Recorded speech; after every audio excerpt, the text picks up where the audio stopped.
میخانہ گرانے آئے، دہلیز کو چن کر چھوڑ گئے،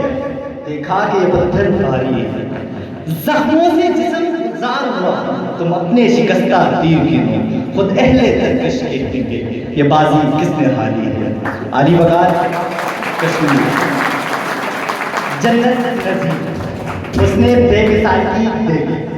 فطرت کی بے حجابی کا لاجواب شاہکار، وہ کشمیر جس میں سرسبز و شاداب باغات ہوا کرتے تھے آج جل رہا ہے، آج وہاں آگ و خون کا طوفان برپا ہے، مہکتے پھولوں کی خوشبو نہیں بلکہ بارود کا دھواں ہے، صاف پانی کے چشمے نہیں خون کی ندیاں ہیں، غریبوں یتیموں اور بیواؤں کی آہیں اور سسکیاں ہیں،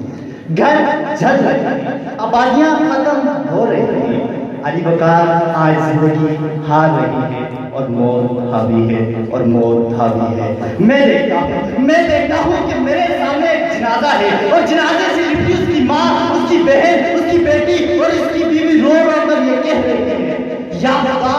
یہ جنازہ کون اٹھائے گا؟ ہاتھ کرتے رہے مشعلے تابندہ رہی، ہاتھ کرتے رہے مشعلے تابندہ رہی، رس جو تم سے چلی تھی باعث تکلیف بنی، شب کے سپاہ گاؤں کو خبر ہو کہ نہ ہو، کرن جو قتل ہوئی شعلہ خورشید بنی، کرن جو قتل ہوئی شعلہ خورشید بنی۔